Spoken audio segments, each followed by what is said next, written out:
Bonjour, aujourd'hui on va parler de Minoru Mochizuki, l'homme qui a plus de dents au monde.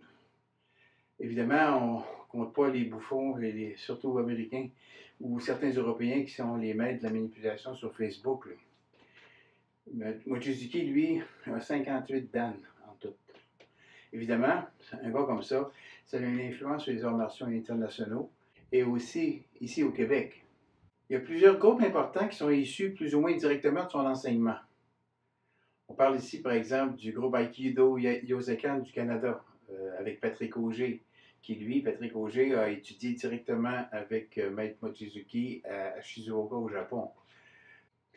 On parle aussi de l'Association d'Aikido et de Kobudo du Québec avec M. Damblanc. On parle de la Fédération d'Aiki du Québec avec M. Canars.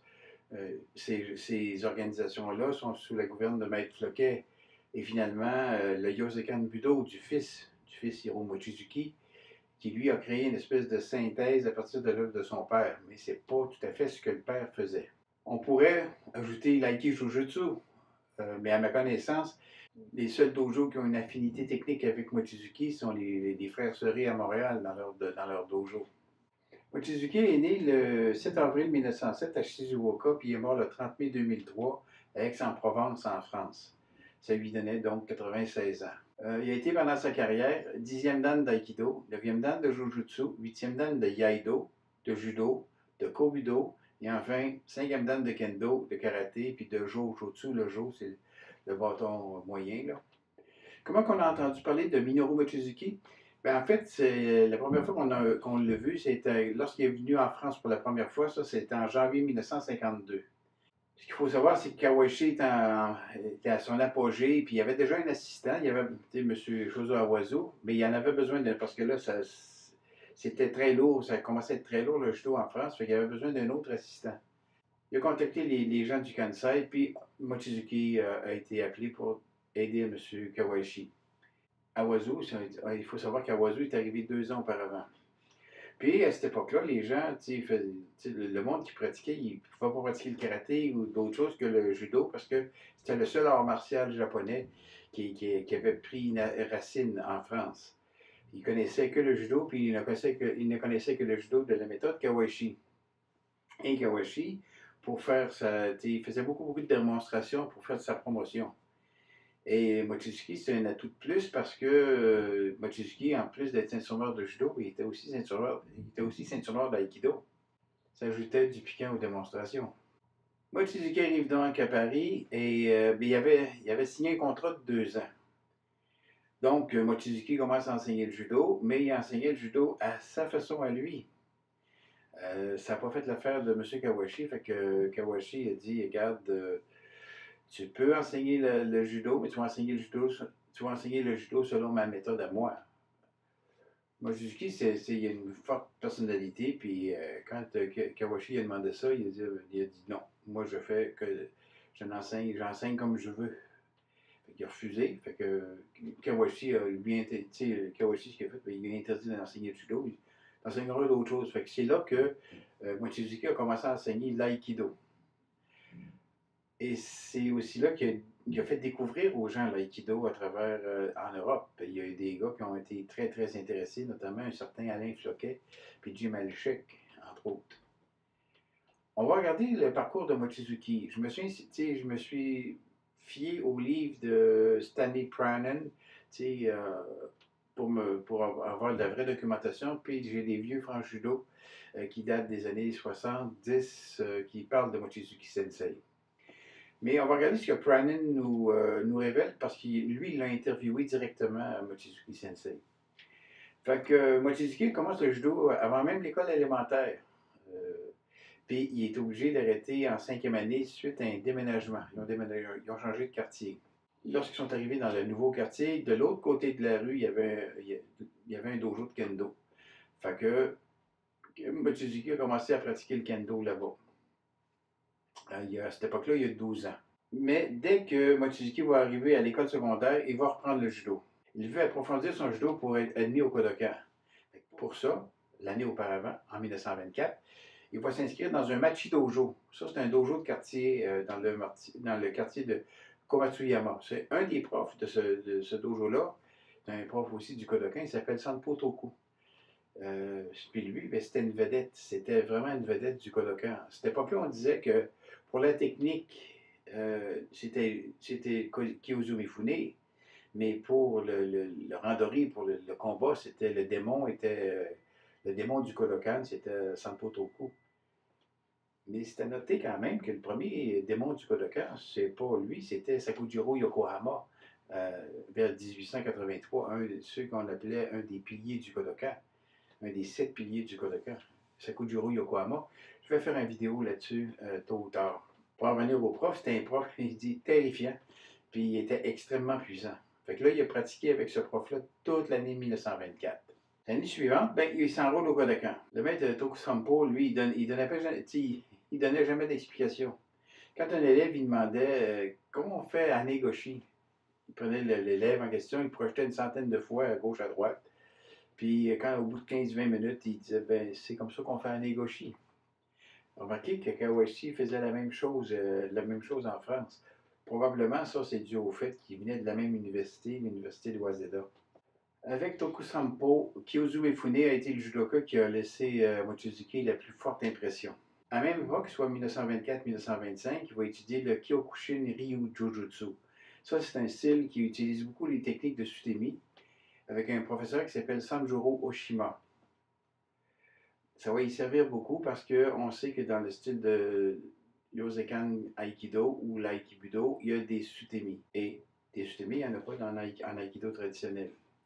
Au bout d'à peu près 6 mois de pratique avec ce style-là, il a reçu une licence qu'on appelle Shoden Kirikami Mokuroku. Ça veut dire à peu près, il y a un niveau d'à peu près premier dan en judo. En parlant de premier dan, Mochizuki va obtenir son premier dan en mai 1926, puis il va rentrer en juin au Kodokan. Mais selon plusieurs témoins, il était bien supérieur au niveau des connaissances qu'un premier dan. C'est la raison pour laquelle ils ont donné deuxième dan en janvier 27, c'est-à-dire à peu près 6 mois plus tard, puis son troisième dan en 28, un an plus tard. En un an et demi, il a passé 3 dan. Mais il y a des raisons, tout ça. Il y a des raisons à ce que ce soit aussi rapide, OK? À cette époque-là, il vivait sur un autre de ses sœurs dans la préfecture de Kanazawa. Et pendant le Kangeiko, ça c'est l'entraînement d'hiver, c'est 30 jours 30 jours, un mois. Ça dure un mois, c'est tous les matins pendant un mois. Et les entraînements commencent à 4 heures du matin. Déjà, s'entraîner à 4 heures du matin, on ne peut pas dire que c'est facile, mais pour arriver à temps, lui, il restait loin, il fallait qu'il parte à minuit, parce qu'il était à pied. Et ça c'est 3h30, 4 heures de marche. Là, quand il arrivait au Kodokan, ben, il devait se laver parce qu'évidemment, il n'y avait pas d'asphalte dans ce temps-là. Fait qu'il fallait qu'il se lave avant de monter sur le tapis, puis par discrétion, et il y avait un baril d'eau glacée à l'extérieur, puis il se lavait dans ça. Une bonne journée, ben, il y avait une tempête, là, une tempête avec beaucoup de vent, du sable, de la neige, fait qu'il était vraiment pas propre, puis il a décidé de s'immerger dans le baril d'eau glacée.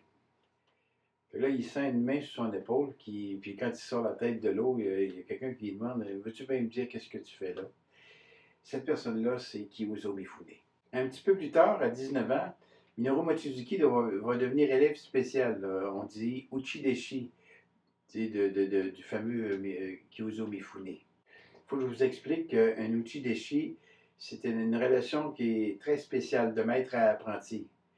Mochizuki vivait chez Mifune, puis pratiquait le judo tous les jours sous ses directives au Kodokan, puis il l'accompagnait avec 2-3 de ses élèves dans une trentaine de dojos ou écoles ou universités où est-ce que Mifune devait enseigner. Évidemment, on comprend que Mochizuki, c'était un peu, pas le garde du corps, mais quand il y avait des randonnées, on ne s'attaque pas à un maître, on y va avec ses disciples. Fait c'est Mochizuki qui réglait la note, si on veut. Fait qu'à ce régime-là, on va comprendre que Mochizuki est devenu un combattant redoutable. Mais ce que Mochizuki dit, c'est que cette expérience-là lui a surtout appris des nuances et des valeurs intrinsèques au judo, en plus des techniques de combat. Jigoro Kano avait créé le judo une quarantaine d'années avant, puis une des raisons pour lesquelles il avait motivé Kano, c'est qu'il voulait faire des activités physiques. Puis ça, c'était une nouveauté de l'occidentalisation de l'ère Meiji. La notion de sport, ça n'existe simplement pas au Japon féodal.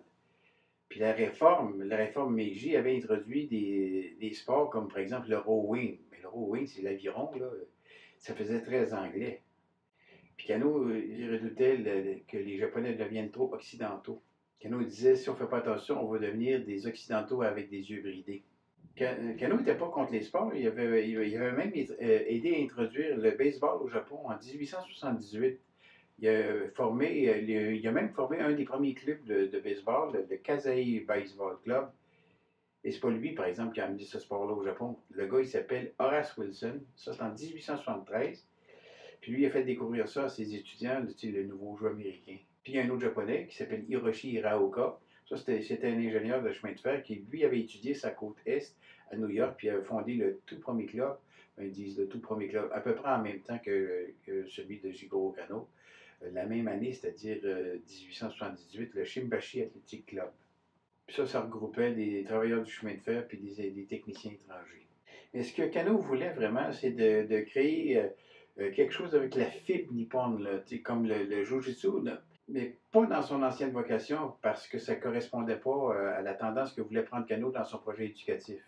Comme il ne voulait rien négliger de tout ce qui touchait aux arts martiaux, il était très très au courant des développements des anciens Ryu. Les Ryu, ça c'est des styles.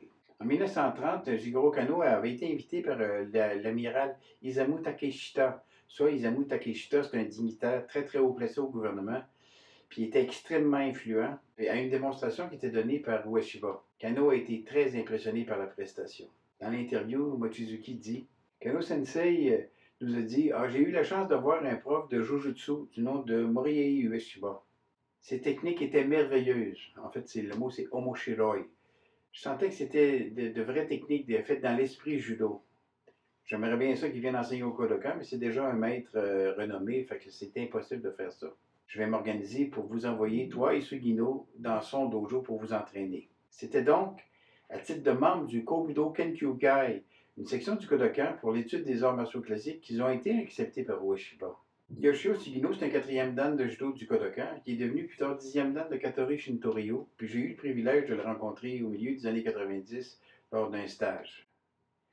Tout ça, ces entraînements-là, ça va se dérouler en 1930. Là, je pratique chez Ueshiba pour étudier l'aïkido jujutsu, puis aussi chez Takeda Sokaku, le professeur de Ueshiba.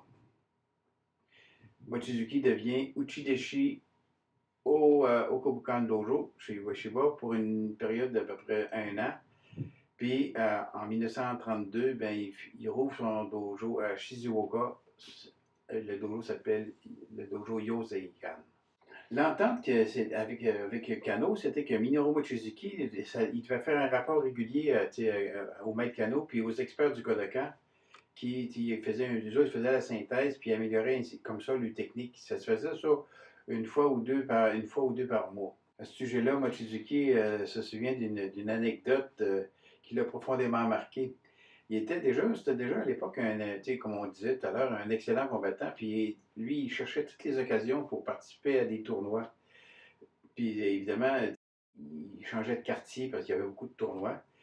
Puis se combattre, là, c'était sa principale préoccupation. Puis il y avait du succès. Il faut dire ça, il y avait du succès. Comme ça qu'une bonne journée, il n'a pas fait un tournoi, il a fait 2 tournois dans le même jour. Un le matin puis un l'après-midi. Quand il rentre chez eux, il veut raconter sa journée à Sasa. Puis Sasa, il dit T'avais pas un rendez-vous au Kodokan?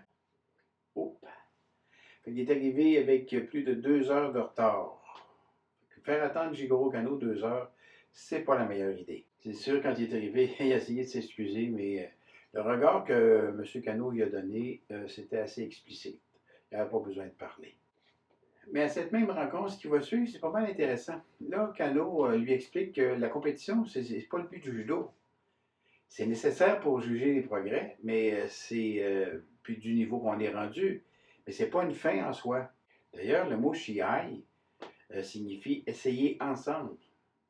Au lieu de chercher comme il faisait pour utiliser toutes les ficelles pour gagner, il ferait mieux d'approfondir sa technique pour comprendre le vrai sens du judo. Mochizuki nous dit que c'est juste 10 ans après qu'il a commencé à saisir la justesse et l'importance des mots de Maître Kano. C'est intéressant aussi de noter qu'un autre jour, il a assisté à un entretien entre Jigoro Kano et un certain Okabe. Ça, c'était un ami de Jigoro Kano. Et Okabe disait que le judo est un sport sans rien de plus. Puis ça, on sait que Jigoro Kano était en parfait désaccord avec cette position-là. Pour Kano, pour lui, c'était une forme d'éducation physique et surtout une école de vie avec des principes moraux, dont sont issus d'ailleurs le code moral actuel. Tout était dans le partage de connaissances, puis le respect mutuel. Puis il fallait s'adapter. Il fallait s'adapter. C'est d'ailleurs une des raisons pour lesquelles il n'y avait pas de catégorie, à l'entraînement comme en compétition, ni de poids ni d'âge. Kano, il avait peur que son judo devienne juste un sport. C'est pour cette raison qu'il avait introduit dès très très tôt dans l'histoire du Kodokan le Kobudo Kenkyukai. Ça, c'est littéralement l'association de recherche des arts martiaux classiques. À l'âge de 26 ans, après avoir participé au tout premier championnat du Japon, Mochizuki contracte une maladie pulmonaire qui va le contraindre à vivre en campagne. C'est pour ça qu'il s'est installé à Shizuoka.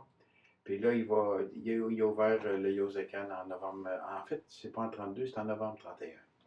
L'idée de l'homme le plus gradé du monde, c'est qu'en s'inspirant des techniques des différents arts martiaux, de recréer le jujutsu, mais un jujutsu enrichi. Parce que le jujutsu d'origine, il était cloisonné. C'est des connaissances qui ne se transmettaient pas. C'était des secrets militaires. C'est pourquoi en fait, c'est ni très exactement un judoka, ni exactement un aikidoka, mais c'est un budoka, tout simplement, mais magnifiquement. Si vous avez aimé la vidéo, ben, vous nous faites un pouce en l'air. N'oubliez pas d'activer les clochettes pour recevoir des notifications et surtout, abonnez-vous à la chaîne Martialement Vôtre. On va continuer de parler des arts martiaux, pas juste du judo. Là. On va parler d'aïki, on va parler de jujutsu. En attendant, n'oubliez pas surtout d'aller pratiquer une fois, deux fois ou trois fois par semaine. Faites attention à vous et à la prochaine.